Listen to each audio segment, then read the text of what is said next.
Hi, Rod from Fleet News Group again. Are you in the market for a new novated lease? Looking for a luxury SUV, 7-seater? Then this car, the Mazda CX-90, should be on your list.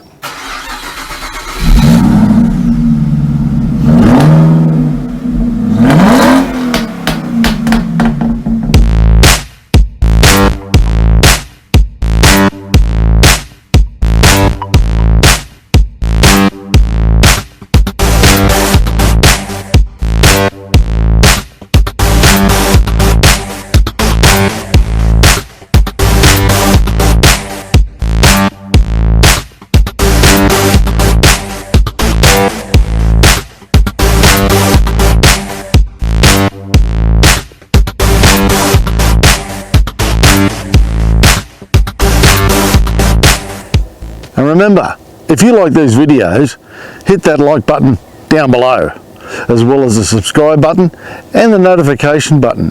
That way you can be kept up to date with everything we're doing at the Fleet News Group.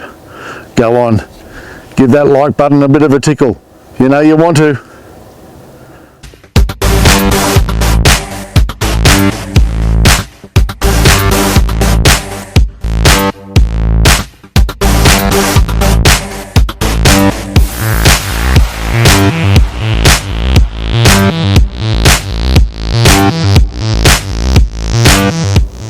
I've always been a fan of the Mazda styling. I think it looks very nice right through Mazda 3, Mazda 6, CX-8, CX-9, even the BT50. But this new CX-90 for a big luxury SUV has improved on the CX-9's styling markedly.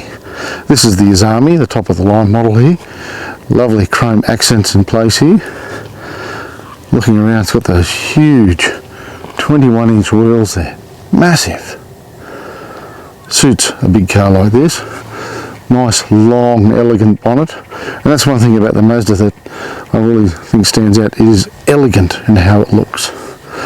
Has a class and a presence on the road that speaks luxury. Makes a statement that it is a very nice, large luxury SUV.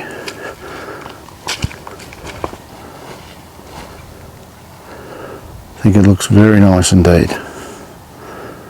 Big tick from me.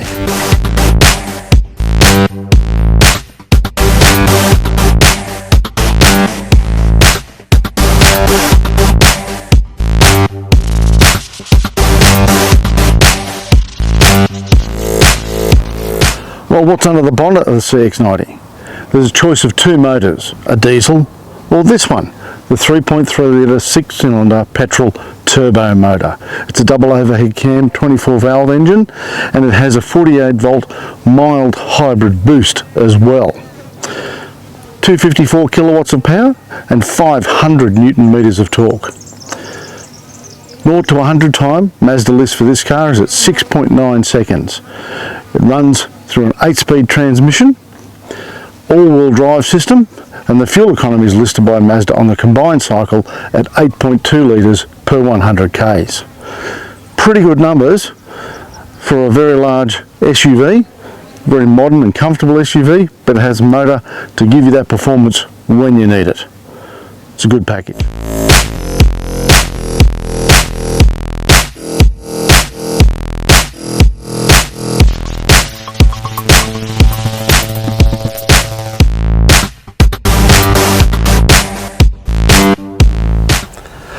Well, here we are inside the CX-90.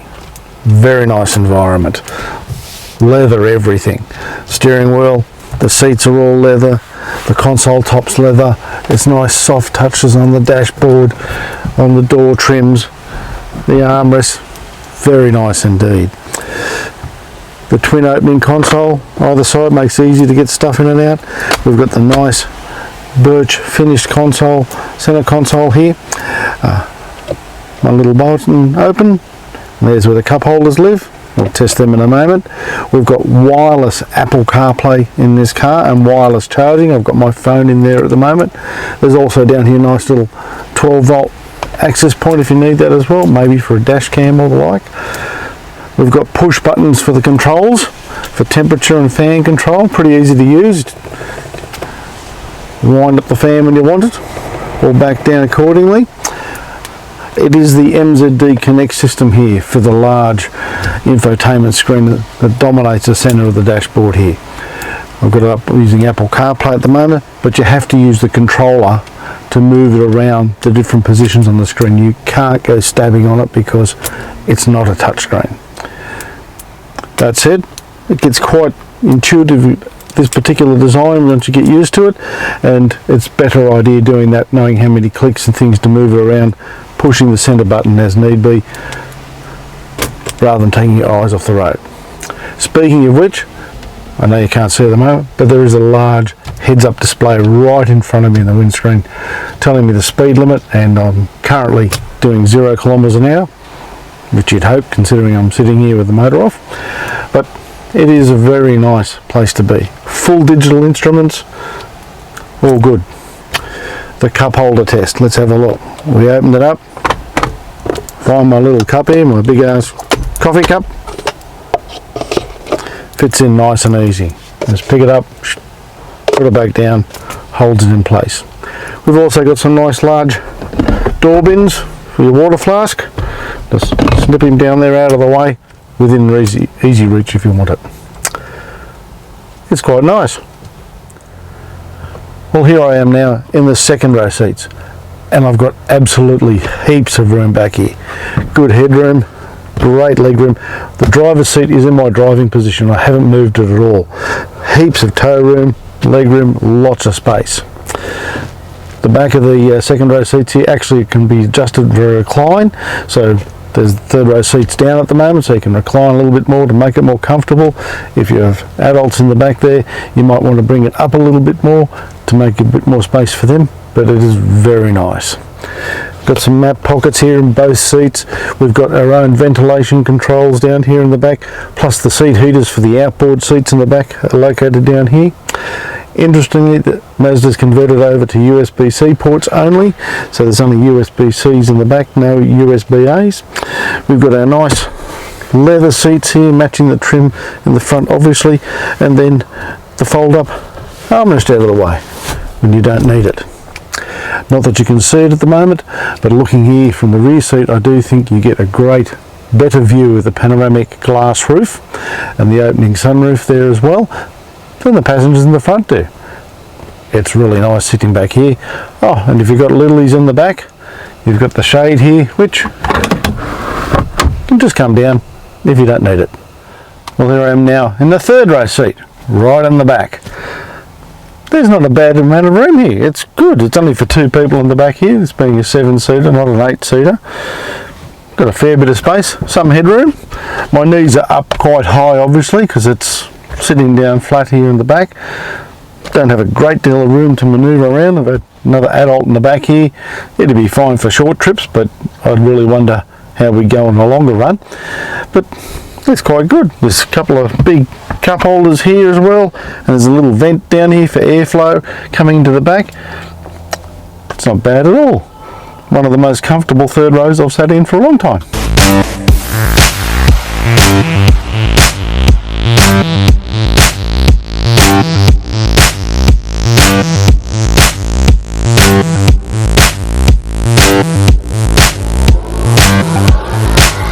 Well, let's take a look now in the back of the CX-90.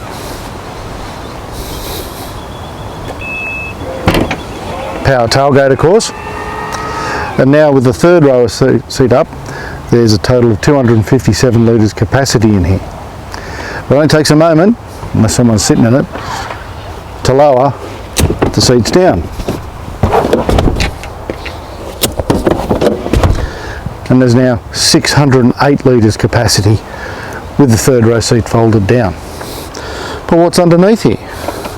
Well, there we've got some equipment for changing the wheel if you need to have to change a flat tyre. Just move that out of the way, and we lift this up out of the way, and underneath here is a temporary spare, a proper tyre, no inflator kit here.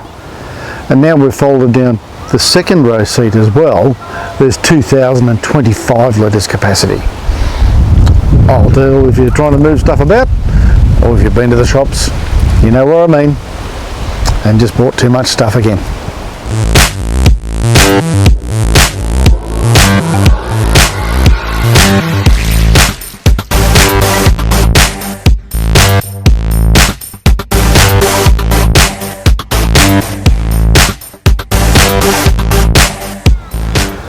Well, let's talk a little bit about towing and the weight in the CX-90. Forgive me for going through my notes here, but there's a few numbers I need to read out to get right for you. Number one, to understand the payload capacity of the CX-90, you first have to understand its GVM, the gross vehicle mass. For the CX-90 here, that's listed at 2.8 tonne, 2,800 kilos. The curb weight, in other words, what the car weighs without you in it, weighs 2.22 tonnes, or 2,220 kilos, leaving a maximum available payload when you subtract the curb weight away from the GVM of 580 kilos. That's you, the fuel in the car, all your luggage, everything else can't weigh more than 580 kilos, or the car's going to go over its gross vehicle mass, which you can't do. Towing. How does that come back into the equation? Mazda lists the braked towing capacity, i.e. whatever you're towing has a braking system on it, at 2,500 kilos. Yet the published maximum towable download maximum on this car is 150 kilos, which is normally 10% of the maximum weight you can tow. That means my calculations just quickly, the maximum trailer weight could only be 1,500 kilos. I'd speak in detail about that to Mazda if you're planning to tow. And that is of course with the proper Mazda authorised accessory tow bar being fitted to this vehicle. But let's just say 150 kilo ball weight, that is 100% correct. That comes out of your 580 kilos. So just a quick bit of arithmetic, it's down to 530. That's 430 kilos available payload if you're towing the maximum ball weight on this vehicle. You and your family and all your stuff in there, starting to get pretty tight in how much you can actually carry. Something to think about.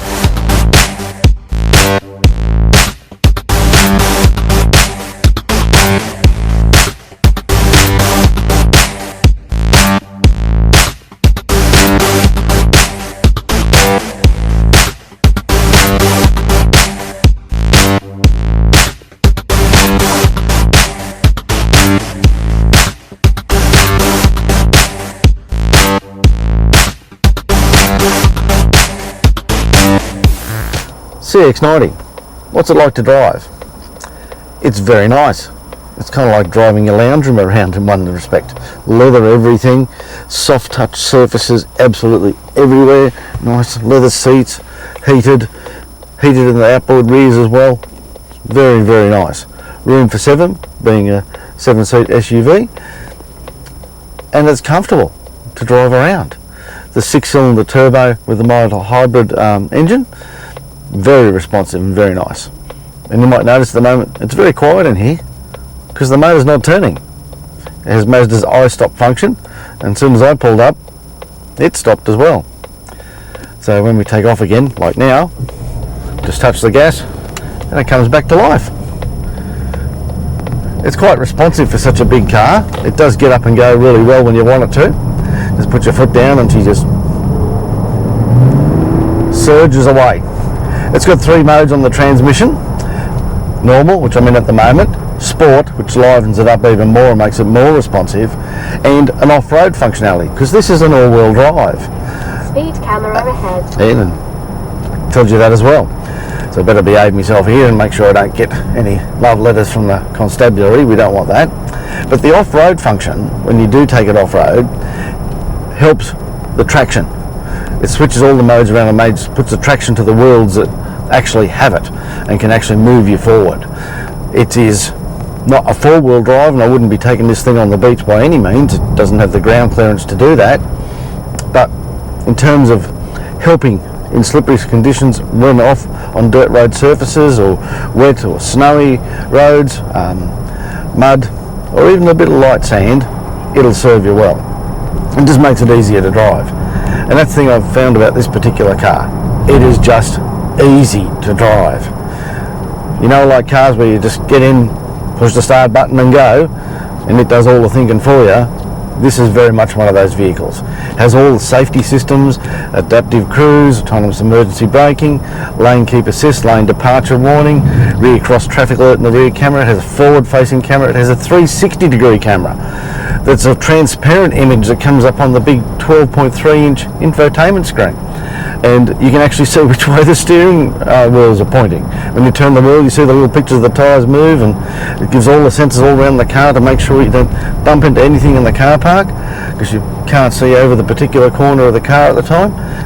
It is a very well produced package, which will serve you well, whether you're doing the soccer mum run to training, you have to pick up a few extra kids to take home in the evening, whether you're doing a long interstate trip, country regional trip, just commuting about town.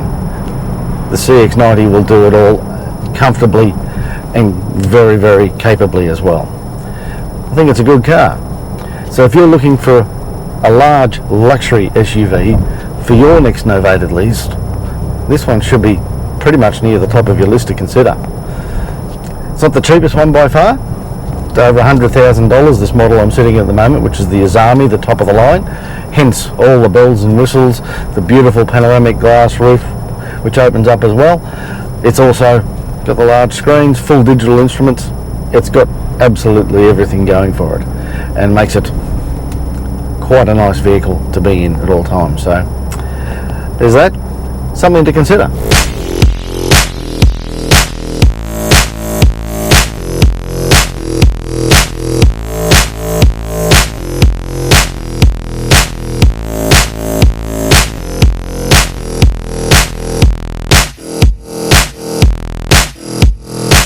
What's the warranty offered by Mazda? On Mazda vehicles, they offer a 5-year unlimited kilometre warranty on all Mazda vehicles. The CX-90, its service schedule is every 10,000 Ks or 12 months, whichever occurs first. A little bit less than some other manufacturers out at 15, etc. But that's what it is with a Mazda.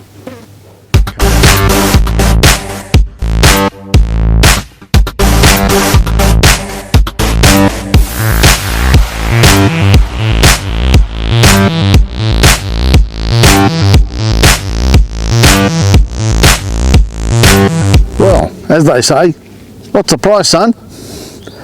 She's not cheap, this one. This is the top of the line CX-90 Azami. Very, very nice motor car, luxury everything in, as we discussed. But the price tag for this vehicle, Mazda lists at $102,200 drive away as the recommended dealer price. A lot of coin, but it is an awful lot of car. 7-seater, leather everything, all the luxuries that we talked about. It is a very nice motor car, and one you can live with very comfortably every day. So $102,200, that's the price.